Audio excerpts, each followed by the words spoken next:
Shalom, Bapak Ibu Saudara sekalian, selamat datang di HOTK Online Session pada minggu ini. So excited untuk mendengarkan apa yang akan Tuhan ungkapkan lewat hambanya pada hari ini. Namun sebelum itu semua, berapa banyak di antara kita yang sungguh percaya bahwa Tuhan kita adalah Tuhan yang sungguh ajaib? Amin? Ada amin? Lambaikan tangan Anda. Amin.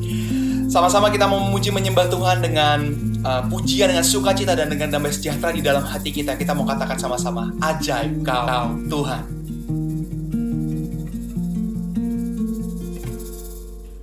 Tak terbayang kebesaran-Mu dan tak terbanding kekuatan-Mu, Tuhan.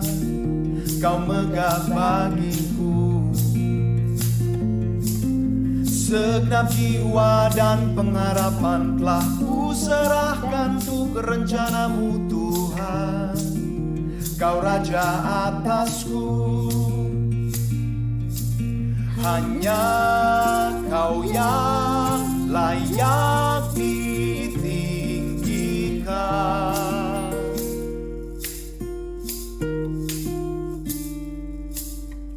Ajaib Kau Tuhan, agung dan perkasa. Kau sumber kemenanganku, layak berkuasa, memerintah selamanya. Yesus, Kaulah Raja mulia.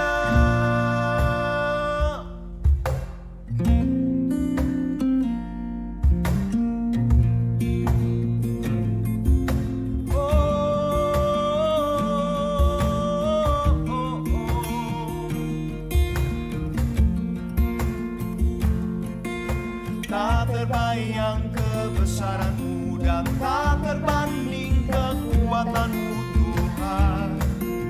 Kau megah bagiku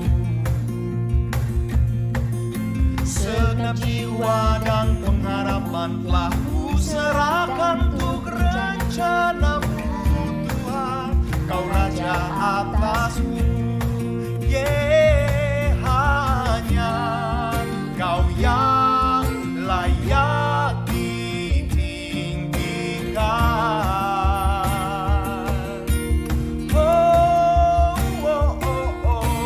Ajaib Kau Tuhan, agung dan perkasa.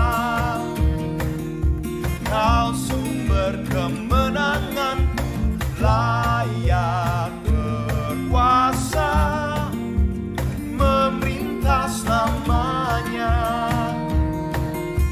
Yesus, Kaulah Raja mulia.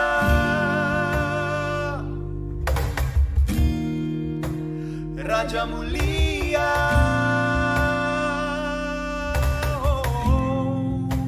Raja mulia.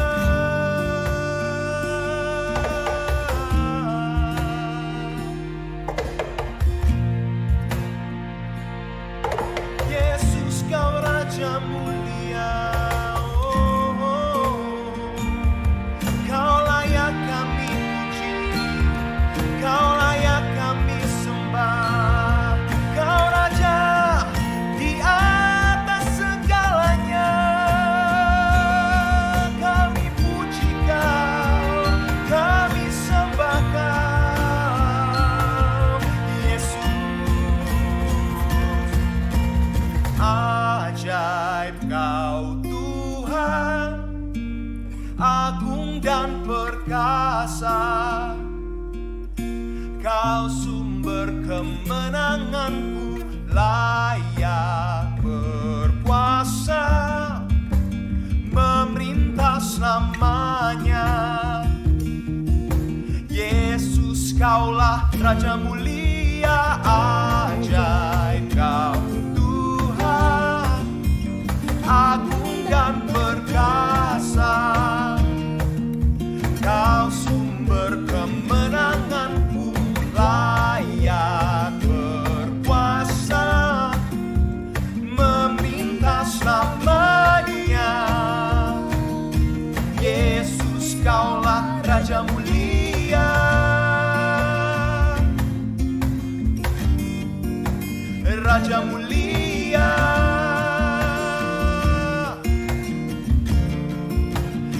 Raja mulia.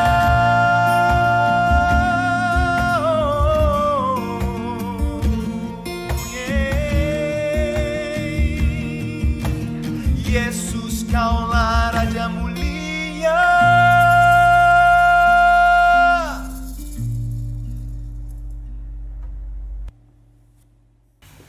Oke, sebelum lanjut kita mau nyanyi satu lagu lagi seperti biasa. Saya mau share sedikit. Seringkali kalau kita menghadapi kehidupan kita sekarang ini, kita suka merasa ini tuh masalah semua sebanyak ini di seluruh dunia ini kapan selesainya, gitu kan?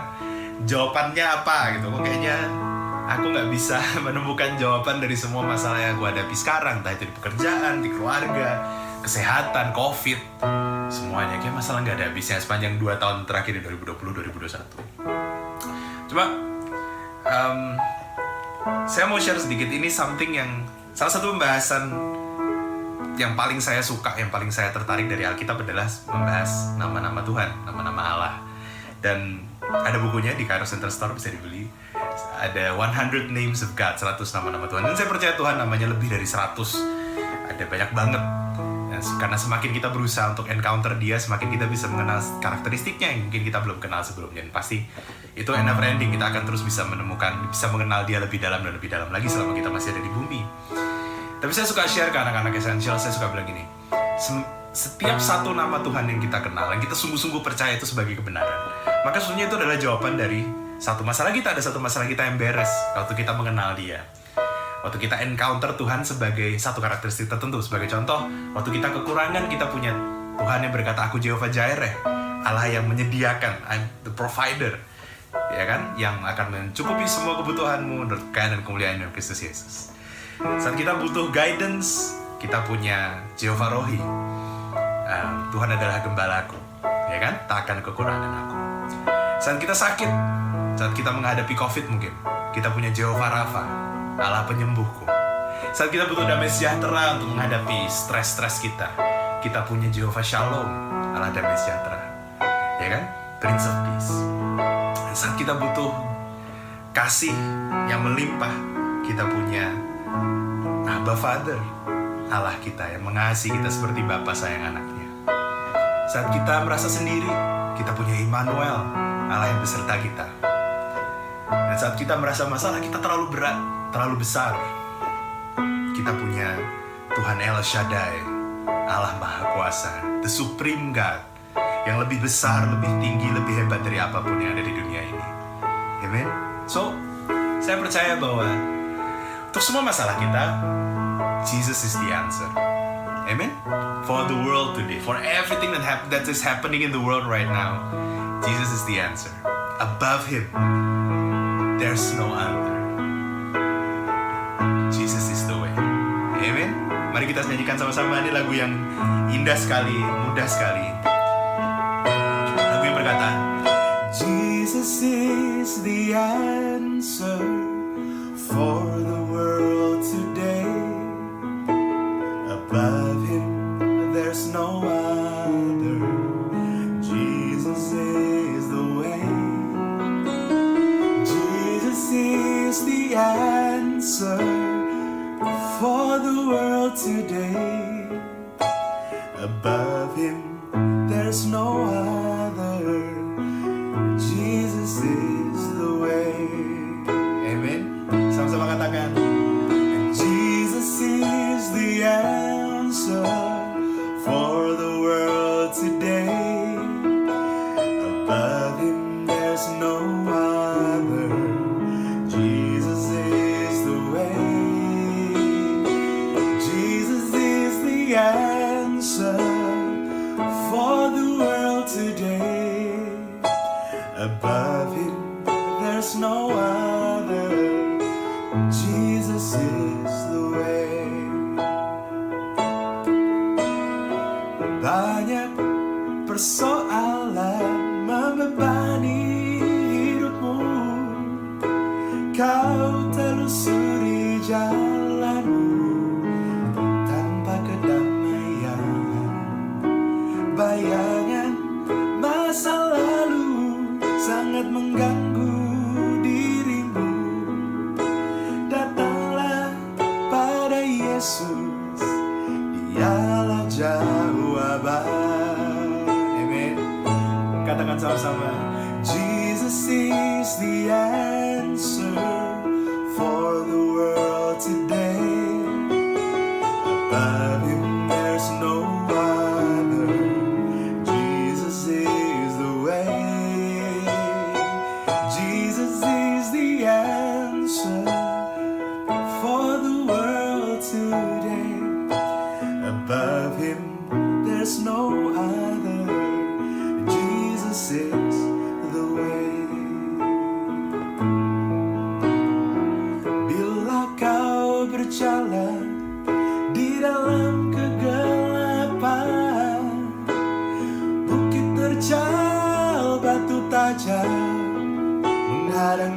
depan. Pandanglah pada Yesus, penolong yang setia. Apa yang Dia janjikan takkan dilupakan. Amen. Jesus is the answer for the world today. Above Him there's no other. Jesus is the way. Jesus is the answer for the world today. Above Him there's no other. Jesus is the way.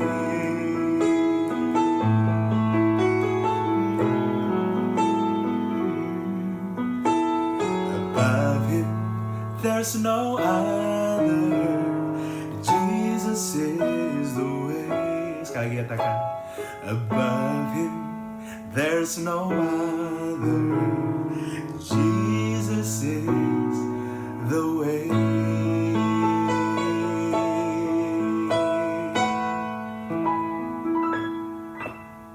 Saat begitu sesi pengajaran hari ini, selamat menemukan jawaban dari semua masalah Anda di dalam Tuhan. Tuhan Yesus memberkati.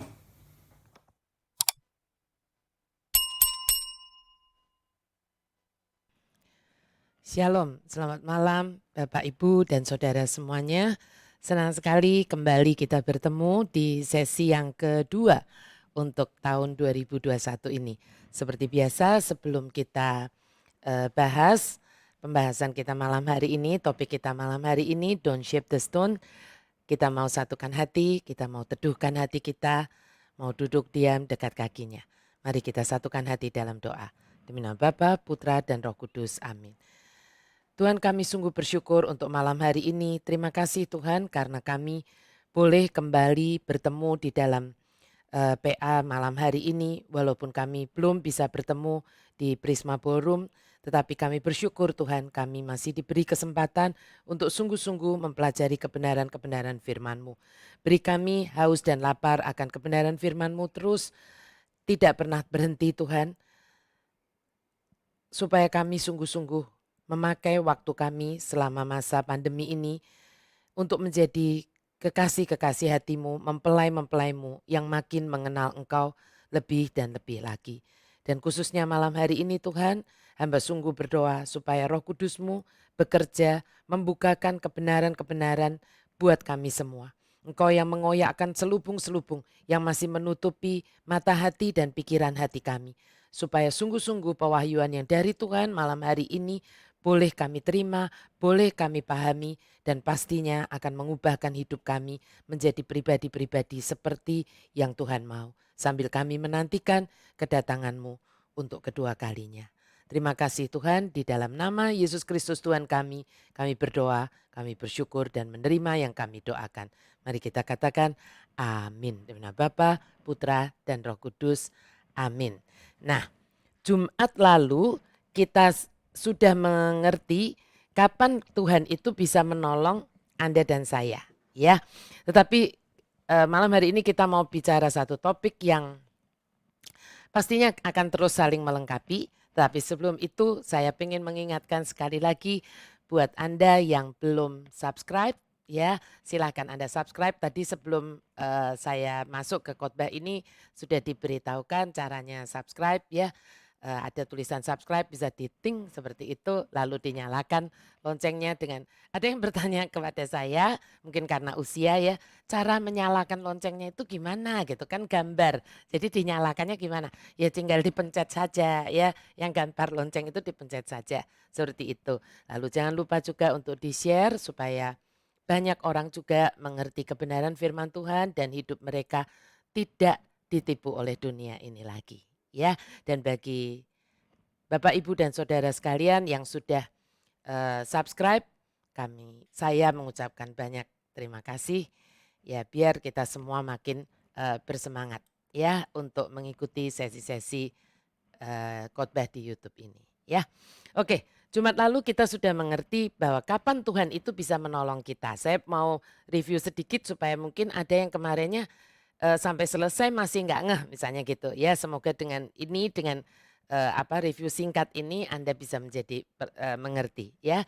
Yang pertama Tuhan bisa menolong kita adalah saat kita sungguh punya yang namanya hunger ya, lapar akan Tuhan sehingga God encounter itu terjadi. Yang kedua, kapan Tuhan bisa menolong kita adalah saat kita itu mau mengebaskan, saya kemarin bilang mengebaskan spirit of usia di dalam hati kita ini, di dalam hidup kita ini. Sehingga kita tidak terus memakai yang namanya self-righteousness atau kebenaran diri kita sendiri. Tetapi mau dengan rendah hati gitu. Menantikan dan menerima petunjuk-petunjuknya walaupun kadang itu berupa teguran yang terasa seperti pil pahit untuk jiwa kita. Ya, nah malam ini kita mau belajar tentang sesuatu yang mungkin selama ini kita itu nggak ngeh gitu. Kita nggak nyadar ya. Tetapi akibatnya sangat fatal Bapak Ibu Saudara untuk kita semua. Karena yang namanya favor atau perkenanan Tuhan tidak pernah bisa turun di dalam hidup kita. Padahal kita itu sudah sering dan setuju gitu ya kalau mendengar orang berkata begini ya. Orang mungkin bisa pinter gitu, luar biasa, lulusnya cum laude, punya pendidikan yang tinggi, gelarnya mungkin berderet nggak cuma di depan, tapi di depan dan belakang ya. Tapi kok sulit ya dapat kerjaan. Sebaliknya ada orang yang pendidikannya biasa-biasa saja, di sekolah dulu juga nggak pinter-pinter banget, tapi baru lulus sarjana, sudah diterima kerja di beberapa tempat. Dan di tempat kerjaan bukan berarti nggak pernah ada masalah gitu ya. Tetapi setiap ada masalah selalu saja ada dapat gitu ya mendapatkan jalan keluar. Nah orang bilang ini karena adanya yang namanya faktor X katanya begitu ya. Betul sih ya. Tapi saya lebih senang menyebutnya sebagai faktor Y. Faktor Yesus atau faktor F, favor yang dari Tuhan. Ya, perkenanan yang dari Tuhan. Kalau perkenanan Tuhan itu turun dalam hidup seseorang, istilahnya seng ada lawan, ya, nggak ada lawan. Amin ya, Bapak Ibu Saudara. Nah, ternyata dalam firman Tuhan pun sudah dituliskan, walaupun nggak secara telek-telek, nggak secara letterlek gitu ya, dikatakan itu karena favor Tuhan gitu, tidak ya. Tetapi kita bisa mengerti gitu, memahaminya.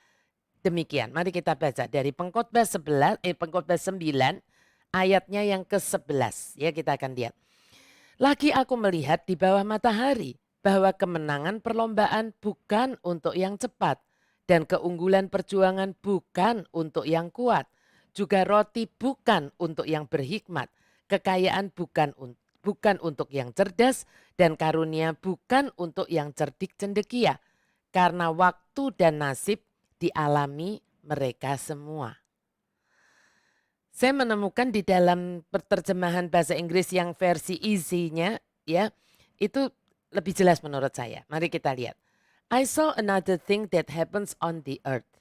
The runner who can run most quickly does not always finish first. The strongest soldier may not win the war. People will not always feed you because you are wise. If you are clever, good things will not always happen to you. You may not become rich even if you do your work well. Good things and bad things happens to us all. Daud boleh tidak diperhitungkan oleh Isai ayahnya. Ketika Samuel datang ke rumah Isai untuk mengurapi salah satu anaknya, betul ya? Yang keluar kakak-kakaknya, koko-kokonya semuanya. Yang tinggi, gede, gagah, keren gitu ya. Tapi kalau favor Tuhan ada pada Daud, siapa yang bisa menahannya? Tuhanlah istilah saya yang memindahkan Daud dari padang penggembalaan ke singgasana raja, ke istana raja. Istilah saya, ya bukan Bapak Ibu Saudara. Nah persoalannya begini, enggak banyak orang tahu tentang yang namanya favor Tuhan ini. Tetapi tidak banyak orang yang sungguh pengen tahu, ingin tahu apa yang membuat favor Tuhan itu bisa turun di dalam kehidupan seseorang dan apa yang ngeblok gitu. Apa yang membuat favor itu tidak bisa turun. Ya. Nah, Mungkin orang lihat orang lain yang mendapat favor Tuhan, lalu dia berpikir begini, oh karena dia itu rajin berdoa. Oh karena dia itu selalu mengembalikan perpuluhan. Lalu orang ini mengikuti, dia juga doa, dia juga balikin perpuluhan. Dan ternyata favor Tuhan gak turun-turun di dalam hidupnya. Hidupnya kok tetap ribet, kok tetap ruwet begitu, ya kan? Nah, apa yang salah? Apa yang salah? Semoga kita semua menjadi lebih paham nanti setelah kita belajar malam hari ini, ya. Di Perjanjian Lama, Bapak Ibu Saudara, Tuhan itu membuat satu instruksi untuk bangsa Israel untuk membuat altar, yang namanya altar atau mezbah persembahan, ya. Dan instruksinya itu amat sangat jelas. Apa itu instruksinya? Kita akan lihat dari Keluaran 20 ayat 25 dalam bahasa Indonesianya dulu. Tetapi jika engkau membuat bagiku mezbah dari batu, maka jangan engkau mendirikannya dari batu pahat. Sebab apabila engkau mengerjakannya dengan beliung, itu alat untuk mahat ya, maka engkau melanggar kekudusannya. Mungkin menjadi jelas di terjemahan New Living Translation-nya begini. If you use stones to build my altar, use only natural, uncut stones. Do not shape the stones with a tool, for that would make the altar unfit for holy use. Pertanyaannya begini, itu kan di Perjanjian Lama. Betul ya? Apa itu kalau di Perjanjian Baru, apa itu yang dimaksud dengan mezbah? Yang dimaksud dengan altar? Kan sekarang Anda dan saya sudah tidak mempersembahkan korban lagi dengan pakai altar lalu dikasih domba, kasih ini itu kan tidak. Disembeli kan tidak. Nah pertanyaannya apa itu altar atau mezbah persembahan di Perjanjian Baru?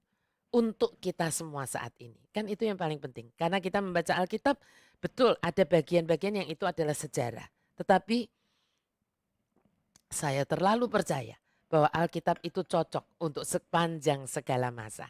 Ya, jadi pasti ada apa-apanya kalau Tuhan memberi perintah seperti itu. Apa itu altar? Apa itu mezbah di Perjanjian Baru untuk kita ini? Ya, nah untuk bisa tahu itu, mari kita lihat 1 Korintus 6 ayat 19. Ya, waktu saya bertanya kepada Tuhan, kan ini yang Tuhan ingatkan kepada saya. Ya, atau tidak tahukah kamu bahwa tubuhmu adalah bait Roh Kudus? Bait itu rumah, ya, yang diam di dalam kamu. Roh Kudus yang kamu peroleh dari Allah dan bahwa kamu bukan milik kamu sendiri. Mungkin ini ayat yang sudah sangat familiar buat kita. Sehingga seringkali karena ayat sudah familiar kita nggak mikir lagi. Tapi saya mau memikirkannya. Ya, kalau tubuh kita ini adalah bait Roh Kudus. Pertanyaan saya kepada Anda. Di mana kira-kira mezbahnya? Bait Allah itu selalu ada mezbahnya. Kalau tubuh kita ini dari kepala sampai ujung kaki adalah bait Roh Kudus. Di mana Bapak Ibu Saudara mezbahnya? Ya betul.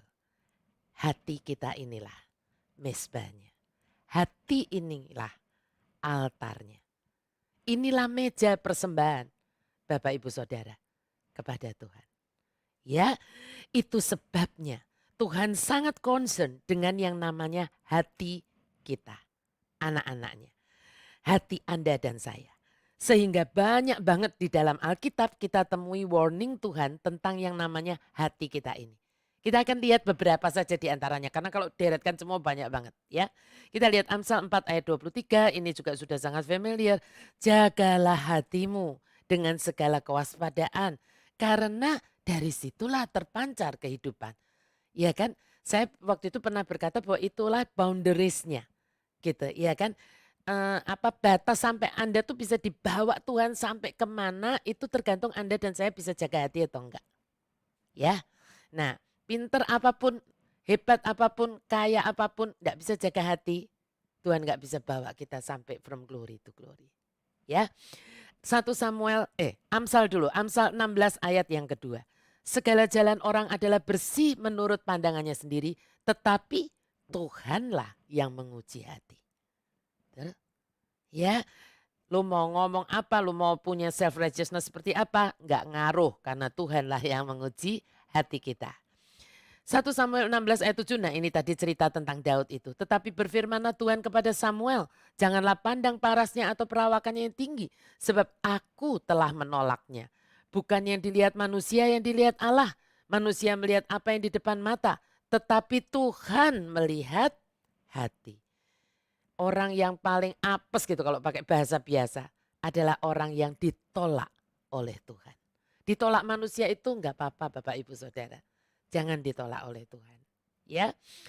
Di perjanjian baru ada Lukas 6 ayat 45. Orang yang baik mengeluarkan barang yang baik dari perbendaharaan hatinya yang baik. Dan orang yang jahat mengeluarkan barang yang jahat dari perbendaharaannya yang jahat. Karena yang diucapkan mulutnya meluap dari hatinya. Ya. Ibrani 10 ayat 22. Karena itu marilah kita menghadap Allah dengan hati yang tulus ikhlas. Dan keyakinan iman yang teguh. Oleh karena hati kita telah dibersihkan dari hati nurani yang jahat. Dan tubuh kita telah dibasuh dengan air yang murni. Saat Anda menghadap Tuhan, Tuhan tidak pertama-tama dan yang utama melihat apa yang Anda bawa sebagai persembahan. Bukan. Tetapi pertama dan utama adalah Tuhan melihat bagaimana hati Anda dan saya. Ya, itu sebabnya hati itu sangat amat sangat penting sekali. Gitu, ya. Nah, sekarang kita mau lihat seperti ini. Sedihnya gitu ya, kita sudah tahu bahwa hati Anda dan saya itu adalah mezbah atau altar yang Tuhan sangat peduli, ya. Nah, sedihnya di dalam kita ini kan semua bilangnya kalau enggak kita selalu bilang begini, kita ini mau mencari, kita ini mau mengejar Tuhan. Kalau enggak, jujurnya to be honest Anda enggak dengerin YouTube malam hari ini. YouTube khotbah malam hari ini. Orang yang tidak tertarik sama Tuhan, orang yang tidak mengejar Tuhan, ya tidak mendengarkan. Pasti dia akan mendengarkan yang lain, nonton drakor, nonton yang lain, apa-apa begitu. Ya kan, tapi kalau Anda di Jumat malam, Anda spesial duduk mau mendengarkan ini, saya percaya Anda pasti orang yang mencari, mengejar Tuhan. Tetapi begini, dalam perjalanan kita sebagai orang percaya ini, banyak dari kita yang ngomongnya kita ngejar Tuhan ini, kita mengizinkan dunia ini men-shape, cutting gitu, membentuk altar kita ini, hati kita ini. Padahal Tuhan sudah ingetin tadi ya kan, jagalah hatimu dengan segala kewaspadaan. Ya toh, sebab dari situ terpancar kehidupan tadi. Nah, pertanyaannya begini, kapan Anda dan saya, kapan kita ini mengizinkan dunia itu memahat, men-shape gitu ya kan, membentuk mezbah kita ini, hati kita ini. Kapan? Saat kita berkompromi supaya kita ini fit, supaya cocok dengan masyarakat di sekitar kita. Sesuatu di-cut itu kan supaya ini kok nggak bisa masuk ya, misalnya nggak bisa masuk, jadi di-cut, di-shape supaya bisa cocok, bisa masuk ke sini, kan begitu ya. Nah, saat kita berkompromi tujuannya biasanya adalah supaya kita fit, supaya kita cocok dengan apa? Dengan masyarakat di sekitar kita, dengan budaya di sekitar kita, dengan teman-teman kita, dan tiba-tiba kita heran. Kok istilah saya, api Tuhan tidak menyambar persembahanku. Ya, istilahnya. Padahal aku sudah melayani dia, padahal aku sudah doa, padahal aku sudah ikut mengembalikan perpuluhan seperti temanku tadi. Ya. Nah, dalam perjanjian lama, kalau Tuhan datang dan berkenan akan suatu persembahan atau persembahan dari seseorang, maka akan terlihat apa? Api Tuhan itu turun dari langit, ya kan?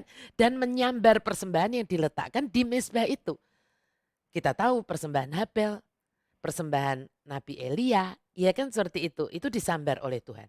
Nah, tapi kita harus ingat tadi, di awal-awal kita sama-sama tadi baca Keluaran 20 ayat 25.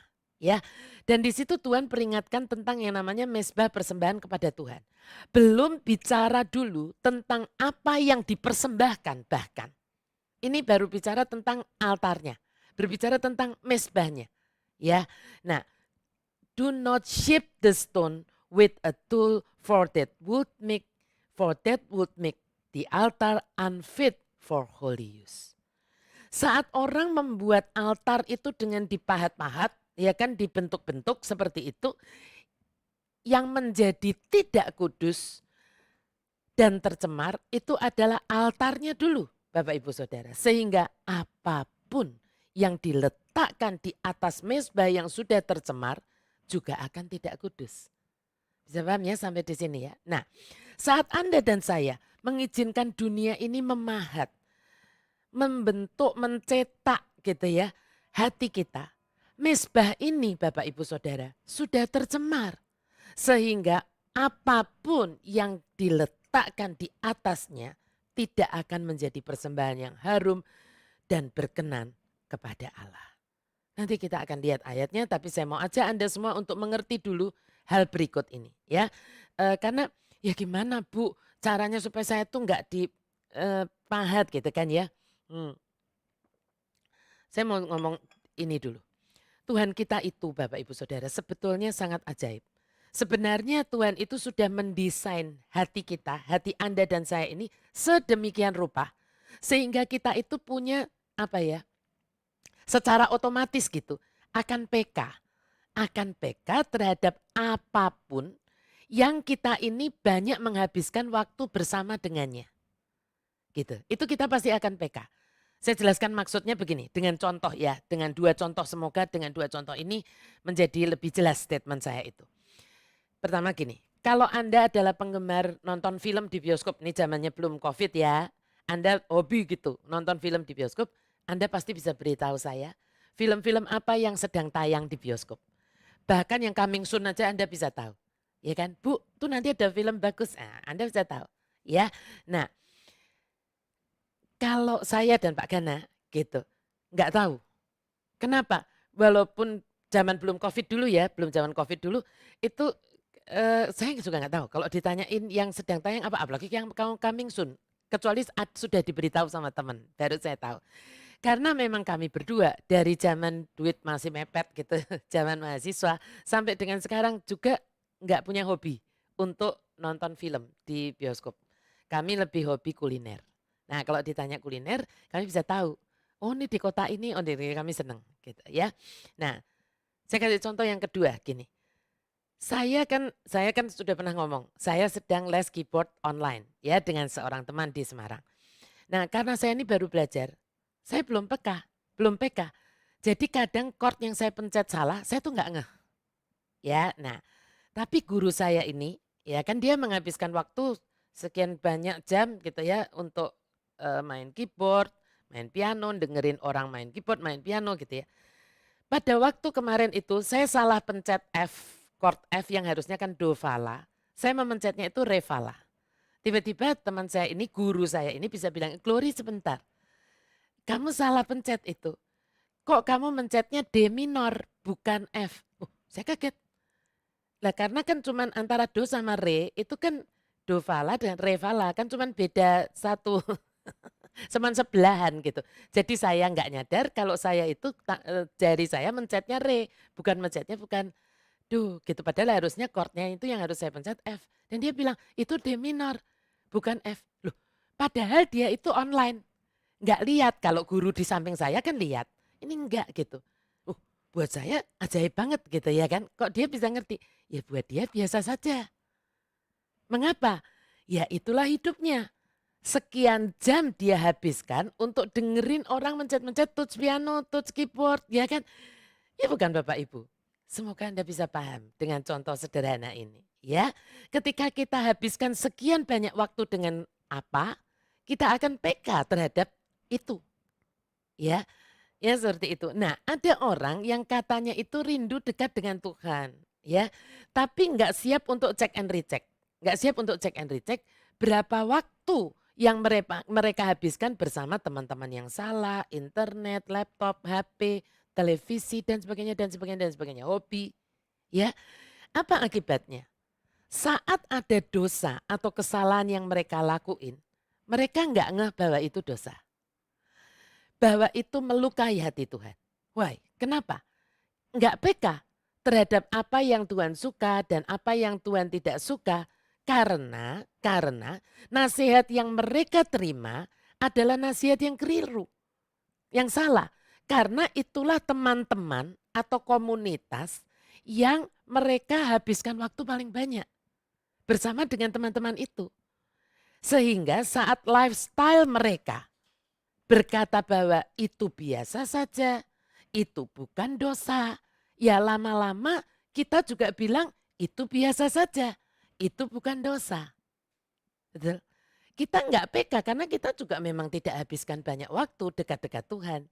Ya enggak peka, kita sudah dimold, kita sudah dicetak, kita sudah dipahat menjadi sama atau serupa dengan siapa kita menghabiskan waktu paling banyak tersebut. Ya, nah dengan kata lain kita tidak akan lagi punya yang namanya a brokenness heart. Hati yang hancur di hadapan Tuhan, hati yang peka akan yang namanya itu dosa. Bapak Ibu Saudara, Tuhan sudah ingatkan kita semua lewat surat Paulus kepada jemaat di Roma tentang hal ini. Dan ini juga ayat yang sudah sangat familiar. Mari kita lihat sekali lagi. Roma 12 ayat 2. Janganlah kamu menjadi serupa dengan dunia ini. Tetapi berubahlah oleh pembaruan budimu. Sehingga tujuannya apa? Kamu dapat membedakan, nah ini PK. Manakah kehendak Allah? Apa yang baik, yang berkenan kepada Allah dan yang sempurna. Dari The Message terjemahan yang saya paling suka. Don't become so well adjusted to your culture. Adjust itu bagus, tapi jangan so well adjusted to your culture that you fit into it without even thinking. Instead, fix your attention on God. You will be changed from the inside out. Readily recognize what He wants from you and quickly respond to it. Respon pada yang Tuhan mau. Unlike the culture around you always dragging you down to its level of immaturity, God brings the best out of you, develops well-formed maturity in you. Jangan jadi serupa dengan dunia ini kata Tuhan. Jangan saking pengennya kita diterima oleh dunia ini sampai-sampai Anda dan saya kebablasan dan sudah tidak mikir lagi ini Tuhan suka atau enggak. Dan kalau kita izinkan hati kita ini di-shape, dipahat, dimold oleh dunia ini, kita enggak pernah akan punya kepekaan lagi terhadap yang namanya dosa. Karena without thinking lagi sudah. Dan saat itu kita lakukan, mezbah kita ini sudah tercemar. Apapun yang Anda dan saya letakkan di atasnya, Tuhan tidak akan berkenan. Ya, ini sesuatu yang tampaknya sepele untuk orang yang tidak bergaul karib dengan Tuhan. Tapi sangat serius buat Tuhan. Bahkan sedihnya ada orang yang sudah istilah saya ya, habis-habisan gitu. Dalam hidupnya tuh udah habis mepet, habis. Tapi tetap gak bisa punya hati yang remuk. Gak bisa punya a brokenness heart di hadapan Tuhan. Berasanya ngomongnya tuh selalu pahit, selalu nyinyir gitu ya. Berasanya dia tuh benar dan orang lain yang salah, sikon yang salah. Dan ujungnya siapa yang salah? Tuhan yang jahat, Tuhan yang salah, Tuhan yang tidak mengasihi aku, Tuhan yang pilih kasih. Kenapa bisa begitu Bapak Ibu Saudara? Karena mezbahnya sudah di-shape oleh dunia ini. Sehingga enggak peka, enggak punya lagi a brokenness heart, hati yang hancur itu enggak punya. Ya, ngeri sekali Bapak Ibu kalau mezbah kita ini sudah di-shape, sudah di-mold, sudah dipahat oleh dunia ini. Saat kita menghadap Tuhan dengan hati yang seperti itu. Tadi kita tahu kita sudah melanggar kekudusan Tuhan. Api perkenanan Tuhan tidak akan pernah turun. Tuhan tidak akan berkenan akan apapun yang kita letakkan di atasnya. Dan itu artinya tidak ada favor Tuhan di dalam hidup kita. Ya, tidak ada favor Tuhan dalam hidup kita. Saya mau kasih satu cerita. Semoga Anda menjadi lebih jelas dengan ini. Karena ini sesuatu yang real gitu ya. Waktu itu anak saya Deo masih duduk di bangku SMP. Saya juga lupa-lupa ingat kenapa kok saya mengambil momen untuk nanyain dia itu gitu. Jadi kami itu punya tea time gitu. Kalau sore hari gitu ya jam 4 jam setengah 5 jam 5 begitu. Papanya belum pulang. Jadi kami berdua saya teh lalu makan snack-snack sedikit lah seperti itu gitu ya. Nah, saya itu nggak tahu dari mana, keinginan dari mana, tiba-tiba saya tuh pernah nanya sama Dio tuh seperti ini, nggak tahu dia masih ingat atau enggak ya. Dio, kamu pernah nggak dengar statement seperti ini? Apa kata dia? Kalau punya anak cowok nggak pernah rugi. Kamu pernah dengar statement itu enggak? To be honest Bapak Ibu Saudara. Hati kecil saya walaupun saya nanya, hati kecil saya berharap Dio itu anak saya itu menjawab begini, enggak mah, aku belum pernah dengar itu. Mungkin saya lega. Ya, tapi ternyata ketika saya tanya itu, Dio jawab begini, oh ya aku tahu. Loh, kamu pernah dengar itu? Iya pernah dengar. Lalu pertanyaan kedua dong, kenapa menurut kamu? Kamu tahu juga enggak kenapa kok ada statement berkata kalau punya anak cowok enggak pernah rugi? Saya deg-degan kan, saya berpikir semoga Dio bilang enggak tahu gitu ya kan. Ternyata dia tahu. Dia bilang begini, iya karena kan kalau punya anak cowok kan nggak bisa hamil katanya gitu. SMP loh Bapak Ibu. Bukan SMP 1, 2 atau 3 saya lupa ya. Dan saya kaget waktu itu. Saya bertanya begini. Kamu dengar dari siapa? Kamu tahu dari siapa? Dari teman. Dia dengan entengnya jawab dari teman. Waduh, nah ini Bapak Ibu mungkin saya agak berbeda. Mungkin orang lain, mama-mama lain mungkin ini masih anak SMP. Udah biarin aja. Itu ngaco tuh pernyataan begitu, mungkin cuman begitu ya. Dan tipe Dio memang agak yang kalau saya bilang, itu ngaco ya mungkin dia nggak tanya. Tapi saya bilang begini, oke, dengar itu saya bilang gini, oke, mama mau ngomong sesuatu. Dan saya duduk, dan saya bilang begini Bapak Ibu Saudara. Betul, anak cowok memang nggak bisa hamil. Betul, ya kan, kecuali main drama, dikasih bantal baru bisa, ya kan. Tapi benerannya nggak bisa, betul dong. Itu secara natural memang begitu. Tapi saya bilang begini, mama mau tanya dulu sama kamu. Kalau besok one day kan kamu pasti married ya kan dengan pasanganmu, kamu berlutut di altar. Mama pengen tanya begini, kan kamu pasti minta berkat. Kamu tahu nggak sebetulnya berkatmu itu datangnya dari siapa? Saya tanya begitu. Ya yang bisa dicerna oleh anak SMP waktu itu ya. Dan puji Tuhan Deo menjawab begini, dari Tuhan lah dia bilang begitu. Ya dari Tuhan. Mama, papa, pastor, semua yang hadir, teman-temanmu, saudara-saudara, semuanya akan kedangkan tangan. Tapi berkat itu tetap datangnya dari Tuhan. Setuju kan ya? Dia bilang iya. Nah saya bilang, dan kamu, saya mau tanya begini. Kalaupun kamu sudah melakukan hal yang tidak kudus, sex before marriage, saya bilang begitu. Kamunya pasti tidak kelihatan karena kamu tidak bisa hamil. Ya kan? Lalu cewekmu mungkin memakai alat kontrasepsi dan sebagainya. Saya hanya ngomong secara cepat karena sejujurnya saya juga nggak siap untuk menjelaskan itu kepada dia yang masih SMP ya. Saya bilang gini, dan cewekmu juga tidak calon istrimu ini juga tidak hamil, tidak buncit perutnya. Mama pengen tanya sama kamu. Kira-kira kalau mama bisa dibohongin, papa bisa dibohongin, pastor juga kalau mau dibohongin juga bisa. Saudara-saudara teman-teman yang hadir, wah itu paling gampang, bisa juga dibohongin. Tapi menurut kamu ada satu mata yang dia tidak bisa dibohongin karena dia bisa melihat sampai di kedalaman hati kamu. Mata siapa itu? Dan dia jawab, ya mata Tuhan lah, dia bilang gitu. Betul. Tadi kamu bilang, kalau kamu berlutut di altar, kamu minta berkat dari siapa? Kamu tadi bilang Tuhan. Kamu bisa bayangkan enggak? Lalu saya berdiri waktu itu, saya bilang begini, kalau kamu berlutut berdua dengan calon istrimu dan kamu minta berkat dari Tuhan, Tuhan yang maha tahu ini, yang tahu bahwa kamu sebetulnya sudah melanggar kekudusan Tuhan. Dia semua kedangkan tangan, tapi dia yang memberi berkat ini, tidak kedangkan tangan, tapi dia melengos, saya bilang begitu.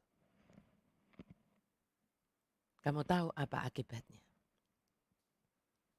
Langit tembaga dan tanah besi. Saya bilang seperti itu. Nah, itu adalah rugi besar. Dan Dio bilang, ya aku tidak mau itu.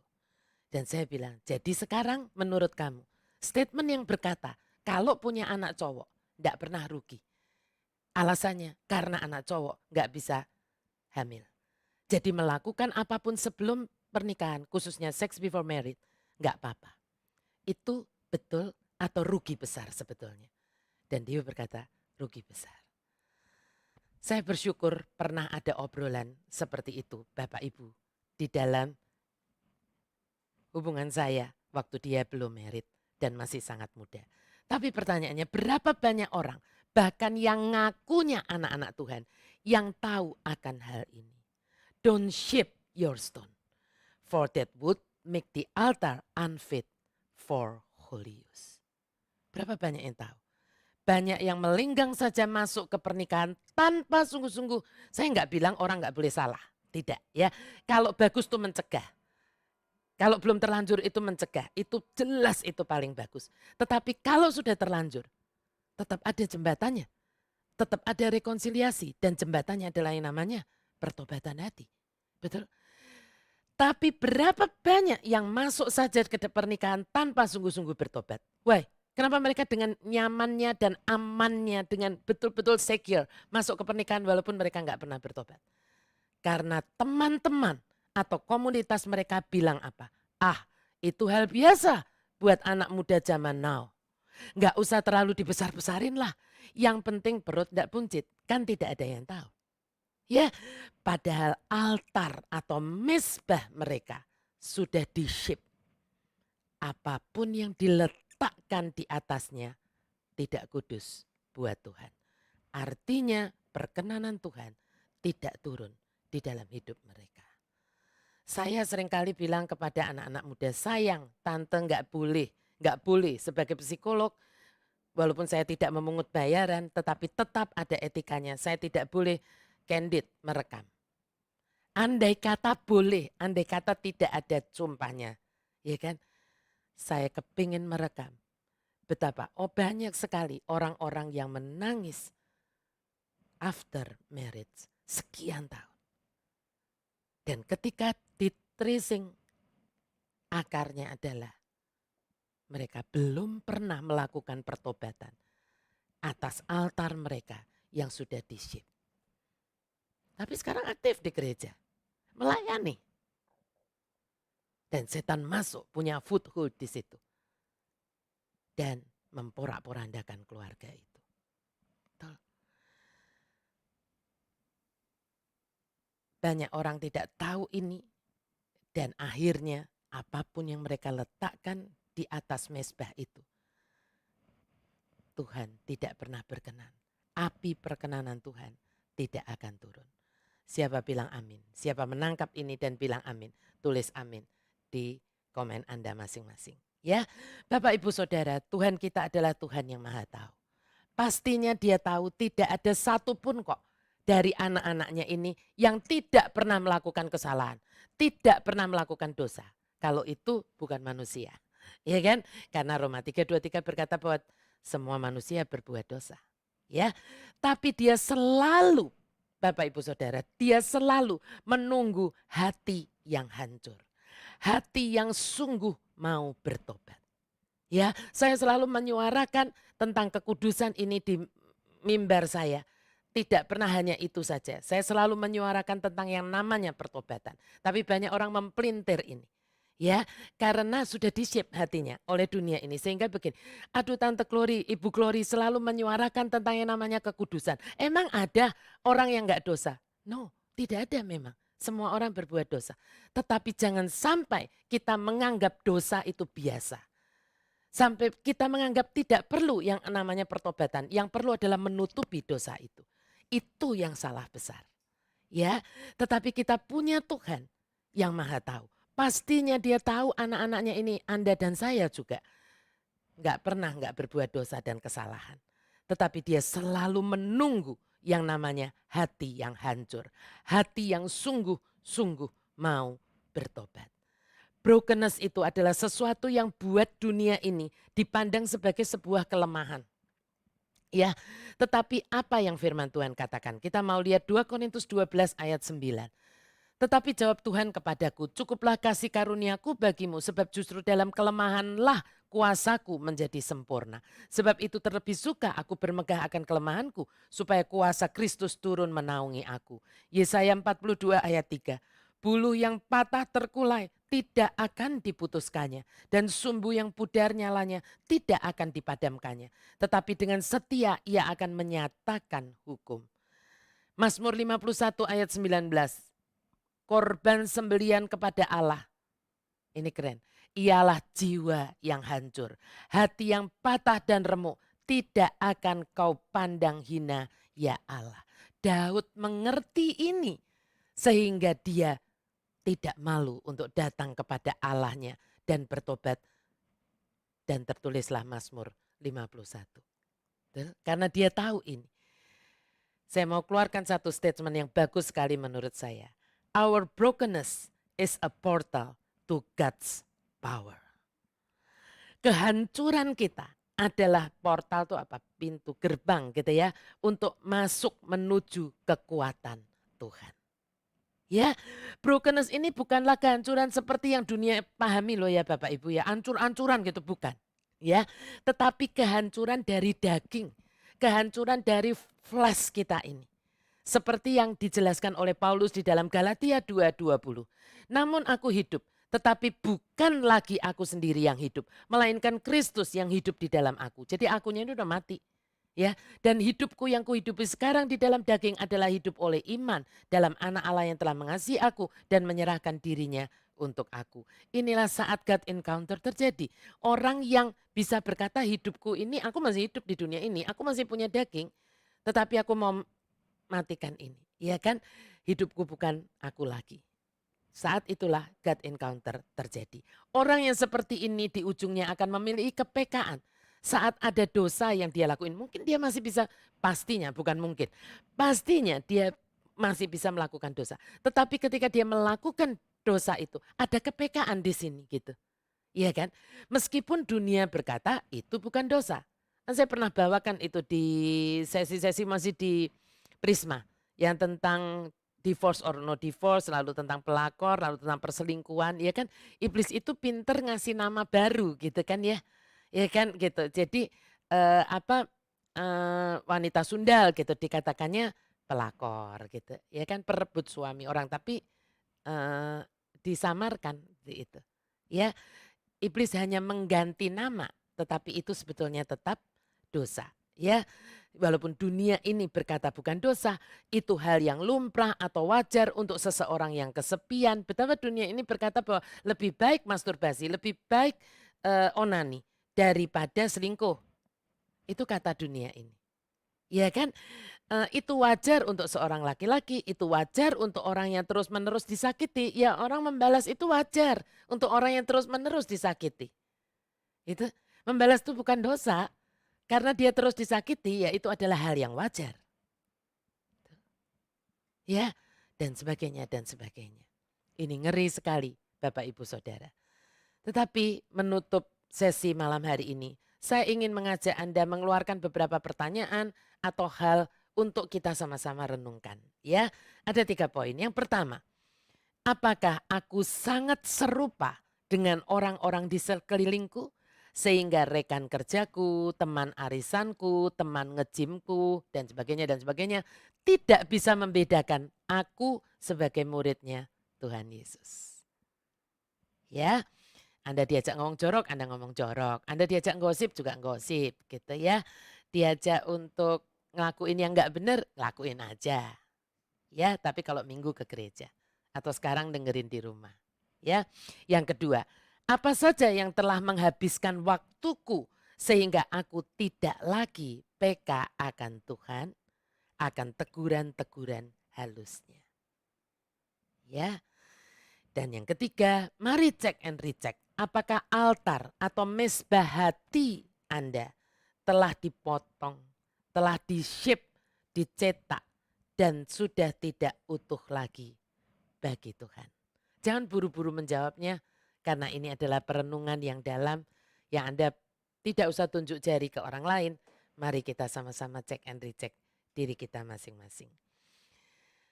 Malam ini saya ingin mengajak Anda semuanya untuk datang kepada Tuhan dengan hati yang hancur.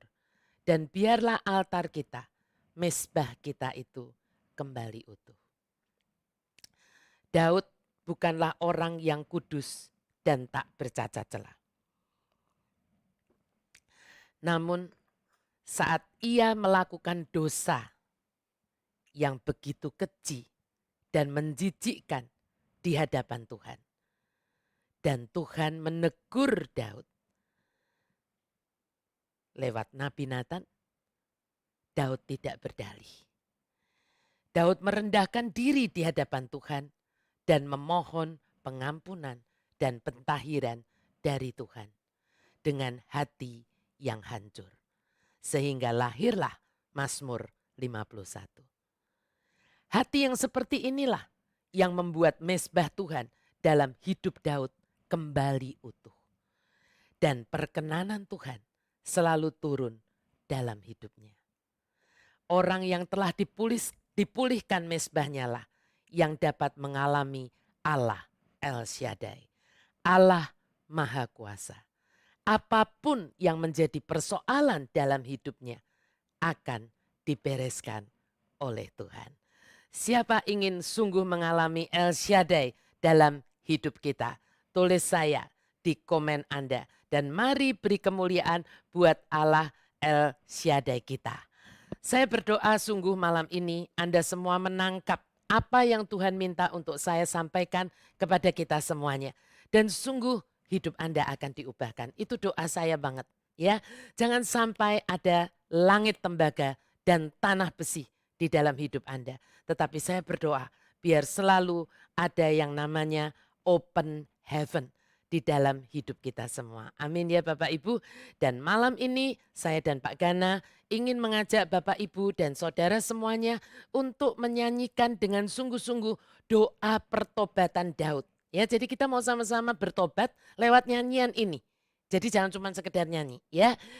Menyanyikan doa pertobatan Daud di Mazmur 51 supaya di ujungnya, lagu ini medley ya, supaya di ujungnya Anda dan saya bisa berkata El Shaddai, El Shaddai, Allah Maha Kuasa, berkatnya melimpah untuk kita semua. Siapa bilang amin?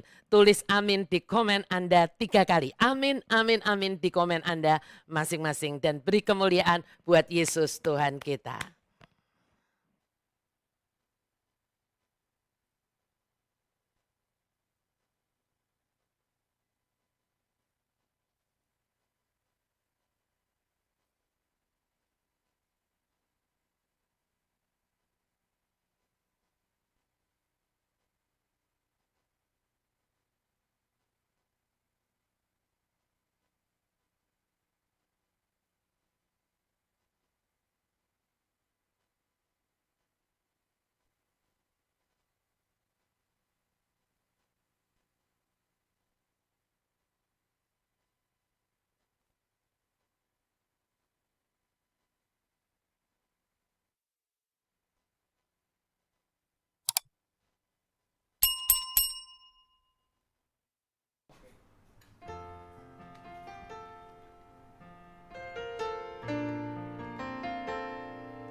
Create in me a clean heart, oh God, and renew a right spirit within me.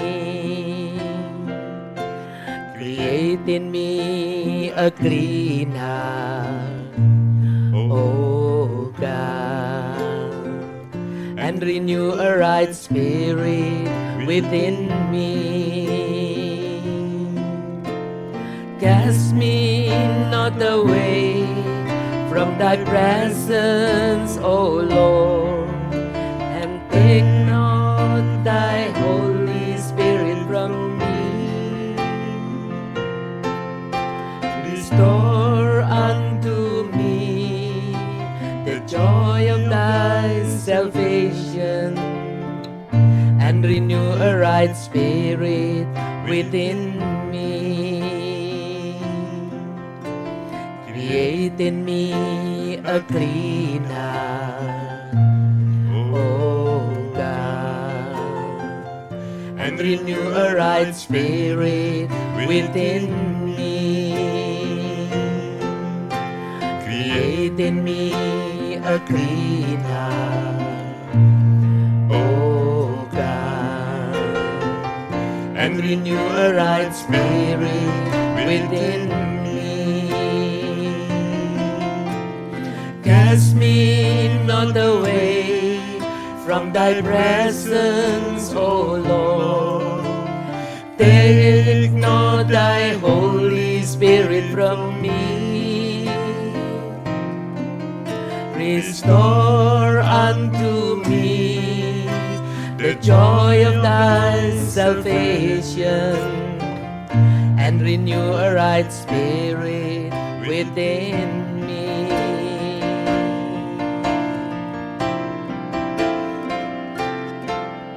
El Shaddai, El Shaddai, Allah Maha Kuasa. Dia besar, Dia besar, El Shaddai mulia, El Shaddai, El Shaddai, Allah Maha Kuasa. Berkatnya melimpah, El Shaddai. Mari sama-sama kita katakan, tak usah aku takut. Usah ku takut, Allah menjagaku. Tak usah ku bimbang, tak usah ku bimbang. Yesus peliharaku. Tak usah ku susah, Roh Kudus hiburku. Tak usah ku cemas, Dia memberkatiku. Mari kita deklarasikan El Shaddai, El Shaddai, El Shaddai, El Shaddai, Allah Maha Kuasa. Dia besar, Dia besar, El Shaddai mulia, El Shaddai, El Shaddai, Allah Maha Kuasa. Berkatnya melimpah, El Shaddai. Berkatnya melimpah, berkatnya melimpah, El Shaddai. Sekali lagi, berkatnya melimpah, berkatnya melimpah, El Shaddai.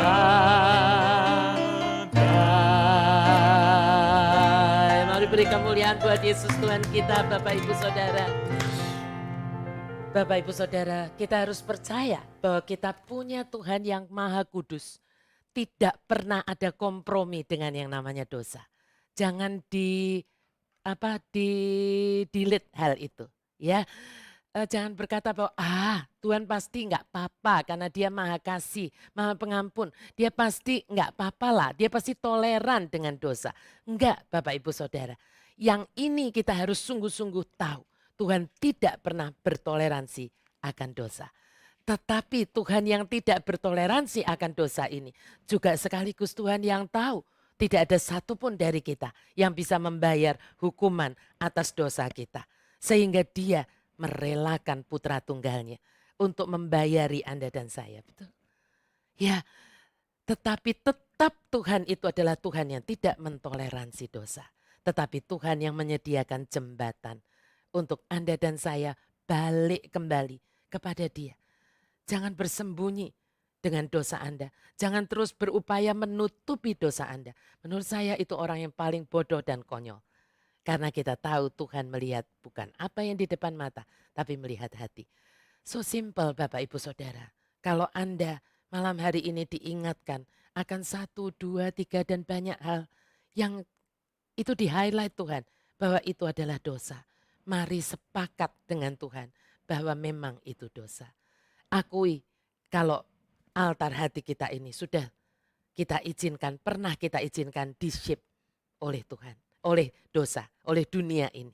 Ya, dan bagaimana untuk bisa kembali utuh? Hanya satu-satunya, punyai a brokenness heart, hati yang hancur seperti Daud, yang hanya mengingini perkenanannya. Daud tidak mengingini gelar, tidak mengingini jabatan, tidak mengingini kedudukan, tidak mengingini harta. Dia hanya berkata, cast me not away from thy presence, O Lord, and take not thy Holy Spirit from me. Orang yang tahu bahwa ditolak Tuhan, ditinggal Tuhan, itu adalah orang yang paling menderita dan paling sial di dunia ini. Pasti akan melakukan seperti yang Daud lakukan. Dan Tuhan kita betul adalah Tuhan yang pengampun. Saat Anda dan saya datang dengan hati yang hancur dan mengakukan segala dosa kita. 1 Yohanes 1 ayat 9 berkata, jikalau kita mengaku dosa kita, maka Ia adalah setia dan adil. Dia akan mengampuni dosa kita, tetapi sekaligus juga menyucikan Anda dan saya dari semua yang jahat itu. Altar kita kembali utuh, mezbah kita kembali utuh, dan apapun yang kita letakkan di atasnya, Tuhan berkenan.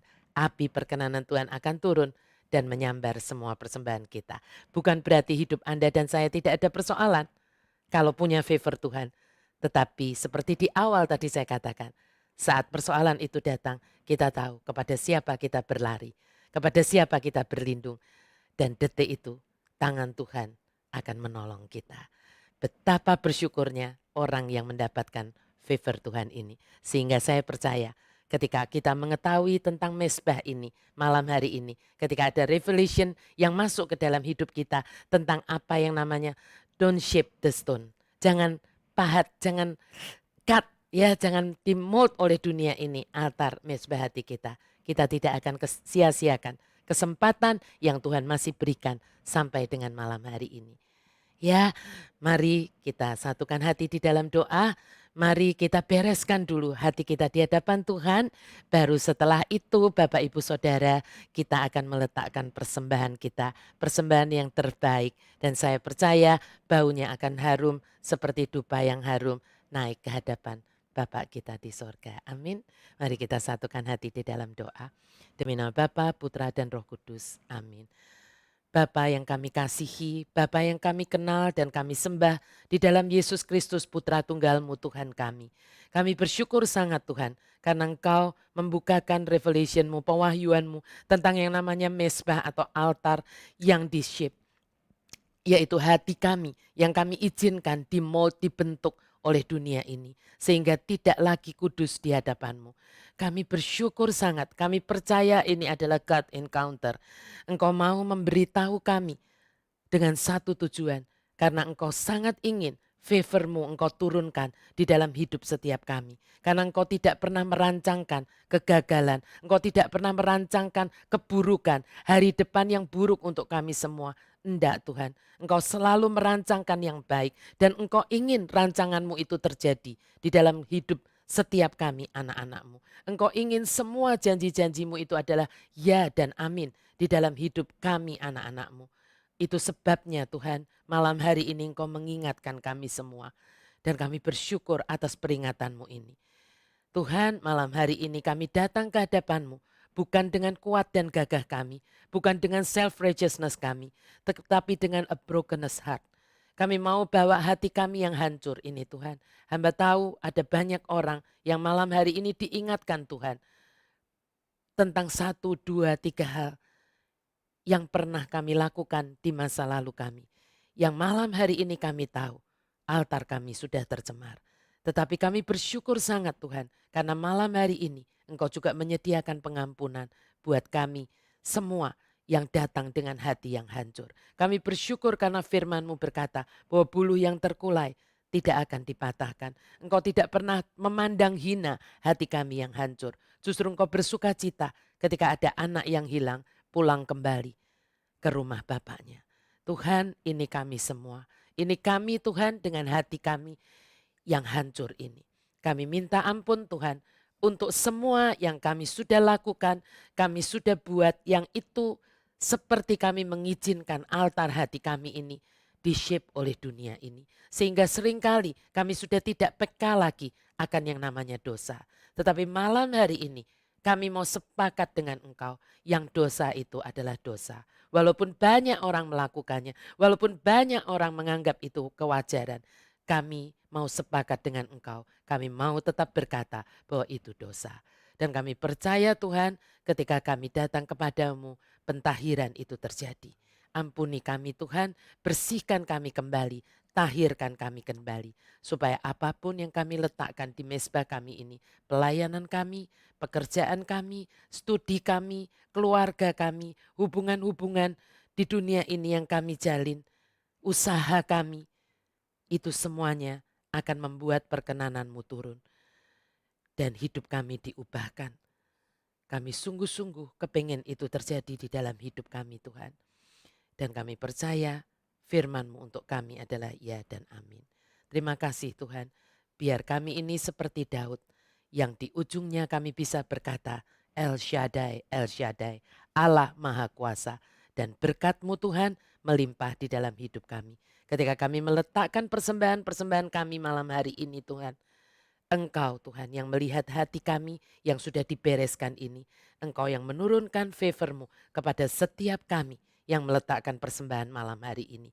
Dan biar persembahan yang kami letakkan itu baunya naik seperti dupa yang harum. Dan menjadi berlipat kali ganda, 30, 60, 100 kali ganda bagi hidup kami maupun bagi setiap orang yang tersentuh dengan persembahan kami ini. Hidup mereka ikut diubahkan, mereka juga ikut diingatkan akan dosa-dosa mereka. Dan mereka juga ikut sepakat dengan Tuhan untuk meminta pentahiran yang dari Tuhan. Dan akhirnya ini seperti berantai, seperti terus membawa banyak orang pulih kembali altarnya. Dan favor Tuhan kembali turun di dalam hidup setiap anak-anak-Mu yang memahami, menangkap dan melakukan hal ini. Terima kasih Tuhan, biar kasih dari Allah Bapa, berkat yang makin melimpah di dalam Yesus Kristus Tuhan kami, dan persekutuan yang semakin indah, semakin intim dengan Roh Kudus Tuhan di the year of encountering with God ini turun di dalam hidup setiap kami anak-anak-Mu mulai malam ini sampai Engkau datang untuk kedua kalinya. Mari semua yang bersyukur sangat malam hari ini, mari semua yang sepakat dengan Tuhan, dan mari semua yang percaya kita punya El Shaddai yang memberkati, menopang hidup kita dan memproteksi hidup kita dengan sempurna. Dari mulai malam ini sampai kita berjumpa dengan Yesus Kristus di awan-awan, mari kita katakan amin 3 kali. Amin, amin, amin. Demi nama Bapa, Putra, dan Roh Kudus. Amin. Terima kasih Bapak, Ibu, Saudara semuanya. Saya dan Pak Gana sungguh bersuka cita bisa bersama dengan Anda malam hari ini. Sampai kita bertemu lagi di Jumat yang akan datang. Terima kasih, Tuhan memberkati Anda semuanya.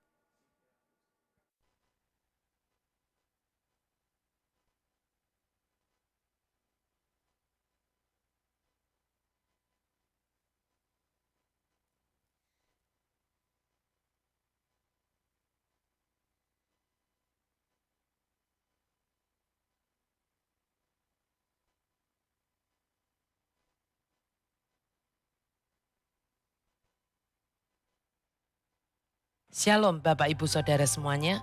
Jika Anda merasa diberkati dengan kebenaran firman Tuhan ini, jangan lupa like dan subscribe channel HOTK Indonesia, serta pencet gambar loncengnya, dan mari bagikan juga kepada teman dan saudara atau keluarga Anda yang lain. Dan dengan melakukan itu, Anda telah menjadi garam dan terang bagi sesama, seperti yang Tuhan minta untuk kita melakukannya. Terima kasih, sampai jumpa di sesi-sesi khotbah saya berikutnya. Tuhan Yesus memberkati Anda.